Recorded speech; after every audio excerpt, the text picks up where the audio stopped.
Hello everyone, welcome back to my YouTube channel education with Vinay. Uh, जैसा कि हम लोग देख रहे थे lesson plan, how to create lesson plan. तो ये मेरा लेसन प्लान नंबर 6 है।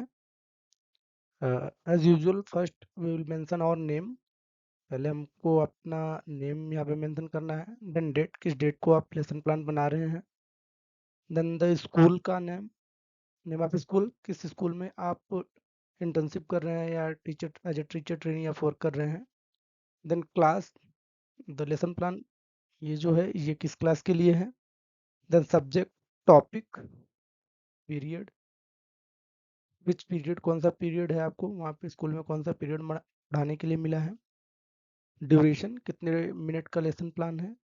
And number of students, number of students इसलिए जरूरी हो जाता है कि आपने जो ट्रेनिंग दिया है टीचर ट्रेनिंग पीरियड में, सो वो आपने कितने बच्चों पे वर्क किया है एक क्लास में। सो उसके लिए आप यहाँ पे नंबर ऑफ स्टूडेंट मेंशन कर सकते हैं। तो मैंने यहाँ पे साइंस का लेसन प्लान नंबर 6 है, जिसमें मैंने फ्लोटेशन पे बनाया हुआ है। मेरा सब टॉपिक है density. General objective as usual पहले के जैसा रहता है।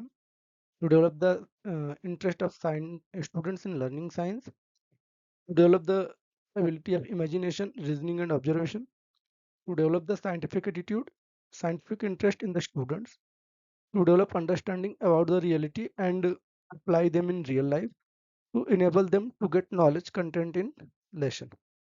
सो बेसिकली जनरल ऑब्जेक्टिव जो होता है वो सब्जेक्ट स्पेसिफिक होता है कि उस सब्जेक्ट के थ्रू स्टूडेंट्स क्या सीख सकते हैं। इसमें आप और भी डिफरेंट डिफरेंट चीज़ें लिख सकते हैं, बट मैंने 5 दी हुई हैं। नेक्स्ट देखते हैं स्पेसिफिक ऑब्जेक्टिव। अब जो स्पेसिफिक ऑब्जेक्टिव होता है वो आपके चैप्टर से रिलेटेड या सब टॉपिक टॉपिक जो है आपका उससे रिलेटेड होता है कि आपके इस लेसन प्लान में स्टूडेंट क्या सीखेंगे, वो क्या लर्न करेंगे। तो इसमें मैंने 3 चीज़ें दिया हुआ दी है। फर्स्ट है student will be able to understand density. बच्चे जो होंगे वो डेंसिटी को लर्न करेंगे, what is density. Student will get knowledge about relative density, what is the relative density. Student learn करेंगे what is the relative density. Then they will be able to differentiate between density and relative density. And after the completion of this lesson plan, students will be able to understand the what is the difference between the density and relative density, like what is the similarities also। बात करते हैं teaching add की। तो teaching aid में मैंने as usual white board, marker, duster, pointer और extra जो मेरा चार्ट है वो पिक्टोरियल चार्ट, मैंने पिक्टोरियल चार्ट का यहाँ पे यूज किया हुआ है। now हम देखते हैं मेन जो हमारा प्रेजेंटेशन एरिया होता है, फोकस करते हैं हम। इसमें 5 कॉलम्स होते हैं। फर्स्ट जो होता है वो teaching steps and teaching point का होता है। इस कॉलम में हमको सिर्फ वो चीज़ें मेंशन करनी होती हैं जो चीज़ें आप आपकी टीचिंग में जो जो पॉइंट्स है, जो जो स्टेप आप यूज कर रहे हैं उस स्टेप को यहाँ पे इन्वॉल्व करना होता है, यहाँ पे लिखना होता है। सेकंड जो होता है टीचर एक्टिविटी, टीचर एक्टिविटी में टीचर क्लास में क्या करता है वो चीज़ें मेंशन करनी होती हैं। Then students activity, student activity में क्या होता है कि कभी कभी टीचर क्वेश्चन पूछता है तो स्टूडेंट रिप्लाई करता है, या स्टूडेंट्स का क्या एक्टिविटी होता है क्लास में उस चीज़ को यहाँ पे मेंशन किया जाता है। Then black board work, black board work या टीचिंग एड, इसमें टीचर ब्लैक बोर्ड पे क्या चीज़ें लिखता है, क्या समराइज करता है, वो सारी चीज़ें आती हैं।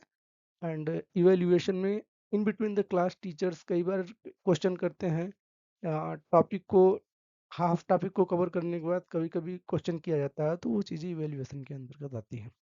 सो लेट्स सी फर्स्ट जो टीचिंग स्टेप्स है वो है हमारा इंट्रोडक्शन। इंट्रोडक्शन पार्ट इसलिए जरूरी हो जाता है क्योंकि आप जब भी क्लास में इंटर करते हैं तो सबसे इम्पोर्टेंट काम जो होता है वो बच्चों से इंटरेक्ट करना होता है। तो इंटरेक्शन के लिए सबसे पहले सबसे जरूरी चीज जो होती है कुछ ऐसा यूज किया जाए जिससे स्टूडेंट्स आपके साथ इंटरेक्ट हो पाए। तो बेसिकली लोग गुड मॉर्निंग का यूज करते हैं, गुड मॉर्निंग स्टूडेंट्स।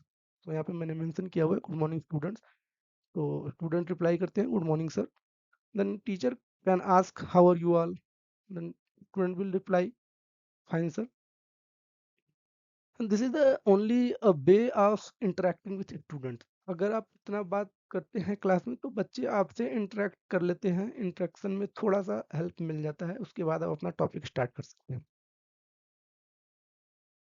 यहाँ पे टीचर कुछ क्वेश्चन कर रहे हैं स्टूडेंट से कि what happen when we throw a nail into water. जब हम पानी में नेल को थ्रो करते हैं तो क्या होता है। तो स्टूडेंट का रिप्लाई सिंपल सा आएगा कि it will sink, it will sink into the water.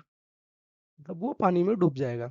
Then what will happen when we throw a dry wooden car into the water?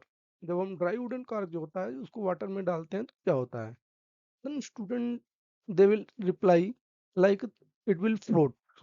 Means जो वुडन कार है ये फ्लोट करेगा। Okay. Now teacher again question करता है what happens when we throw a ball in the water into the water. जब water में ball को फेंका जाता है या जब भी आप प्ले कर रहे होते हैं आपको आप किसी भी तरीके से क्वेश्चन को यहाँ मेंशन कर सकते हैं। तो यहाँ पे जैसे आप मान लीजिए कभी क्रिकेट खेलते हैं तो बॉल पानी में चला जाता है तो क्या होता है उस टाइम पे आप रबड़ बॉल से खेल रहे होते हैं या प्लास्टिक बॉल से तो वो क्या करता है पानी के ऊपर फ्लोट करता है। तो स्टूडेंट उस तरीके से अपना आंसर देंगे कि it will be float on the water. Then teacher again question करेगा tell me the reason why nail sink into the water cork and ball float on the surface of water. Teacher यहाँ पे question करता है कि अब मुझे क्या आप लोग बता सकते हैं कि नेल जो था वो डूब गया जबकि वुडन कार्क जो था या बॉल जो था वो नहीं डूबा, क्यों? तो स्टूडेंट तो ये तो जानते हैं कि नहीं डूबा लेकिन उनको ये पता नहीं होता है कि क्यों डूबा नेल या बॉल और या कार्क जो है क्यों नहीं डूबा। तो इस टाइप के जो क्वेश्चन होते हैं उसको हम बोलते हैं प्रॉब्लमेटिक क्वेश्चन। और हमेशा एक बात ध्यान में रखिएगा जब भी आप लेसन प्लान बना रहे हो तो अनाउंसमेंट ऑफ टॉपिक तभी होता है जब कोई प्रॉब्लमेटिक क्वेश्चन आता है। तो अगर आपको टॉपिक का अनाउंस करना है तो उसके पहले आपको कुछ क्वेश्चन फ्रेम करने होते हैं और लास्टली एक प्रॉब्लमेटिक क्वेश्चन देना होता है ताकि स्टूडेंट वहाँ पे फंसेंगे फिर आप अपना टॉपिक का अनाउंसमेंट करेंगे। इसके इस प्रॉब्लमेटिक क्वेश्चन से क्यूरियोसिटी जनरेट होती है स्टूडेंट्स में। जैसे यहाँ पे मैंने क्वेश्चन में मेंशन किया हुआ है कि क्यों जो नेल है डूब गया और कार या जो बॉल है वो नहीं डूबा। तो यहाँ से बच्चों के अंदर एक क्यूरियोसिटी होती है कि हमको जानना है कि क्यों डूबा या क्यों नहीं डूबा। तो एक क्यूरियोसिटी जनरेट करने के लिए और यहाँ से आप अपना टॉपिक इजीली स्टार्ट कर सकते हैं और स्टूडेंट अच्छे से इंटरेक्ट करेंगे क्योंकि क्यूरियोसिटी ज़्यादा बढ़ जाती है। अब अनाउंसमेंट ऑफ द टॉपिक में dear student today we will learn about density. Teacher statement देता है कि आज हम डेंसिटी के बारे में लर्न करेंगे क्योंकि ये जो रीजन है यहाँ पे वो मेन रीजन है डेंसिटी का। So student listen carefully here teacher will mention on the black board density. Now another teaching step जो है वो प्रेजेंटेशन का आता है।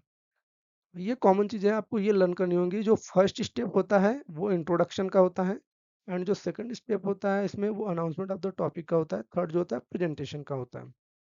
प्रेजेंटेशन में ढेर सारी चीज़ें आती है। जैसे मैंने डेंसिटी स्टार्ट किया तो सबसे पहले हमको डेंसिटी को डिफाइन करना होगा कि density of a substance is defined as its mass per unit volume.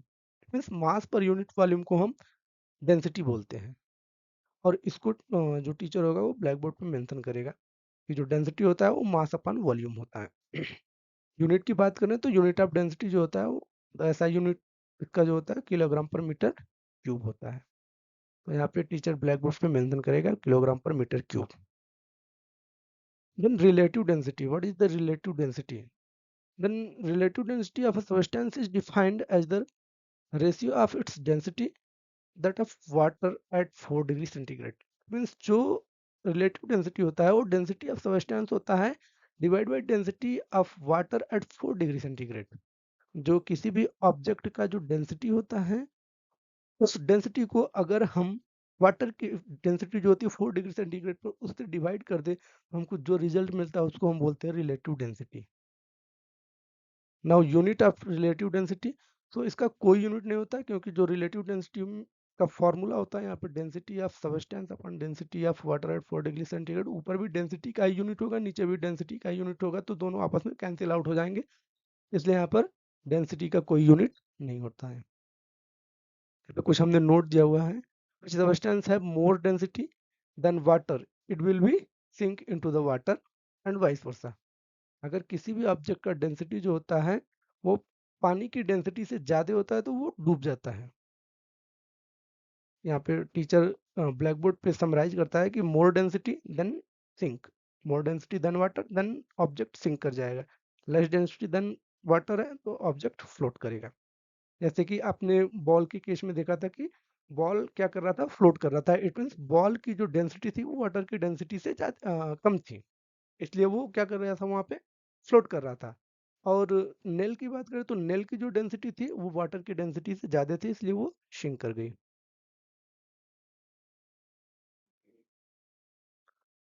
Then example की बात करें तो sinking of nail into water, जैसा कि हमने पहले ये क्वेश्चन में बताया हुआ था।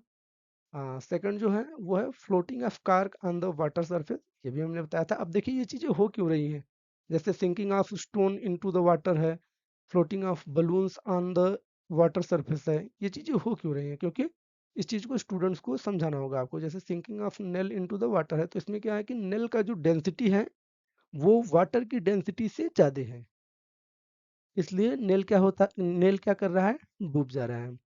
अगर आप बच्चा नहीं समझ पा रहा है डेफिनेशन के थ्रू, तो आप बच्चे को डिफरेंट डिफरेंट एक्टिविटी भी करवा सकते हैं कि जितने वेट का नेल है उतने ही वेट का आप वाटर ले लेते हैं, और फिर दोनों का जब निकालते हैं आप डेंसिटी, तो देखेंगे आपको नेल का डेंसिटी ज़्यादा आएगा, इसलिए वाटर की डेंसिटी से, इसलिए वो क्या करता है, नेल डूब जाता है। और भी डिफरेंट डिफरेंट तरीके की आप एक्टिविटी करवा सकते हैं। यहाँ पे मैंने चार्ट का यूज किया था समझाने के लिए कि कैसे ये कब कब किस किस कंडीशन में नहीं डूबता है, मतलब कौन सी कंडीशन में सिंक करता है, कौन से कंडीशन में फ्लोट करता है। देन ये आपका जो है फोर्थ फोर्थ स्टेप जो है वो है application and synthesis. Application and synthesis में जनरली वो चीज़ें मेंशन करनी होती है जो चीज़ें आपने टीचिंग के दौरान यूज किया है। जैसे मैंने यहाँ पे पिक्टोरियल चार्ट यूज किया था, तो मैंने यहाँ पे मेंशन किया है कि शोइंग द पिक्टोरियल चार्ट। अब यहाँ पे मैंने इवेल्युएशन के लिए एक क्वेश्चन किया हुआ है बच्चों से, डज आयरन बॉल फ्लोट और सिंक ऑन वाटर सरफेस। जो आयरन का बॉल है वो वाटर सरफेस पे फ्लोट करेगा या सिंक करेगा।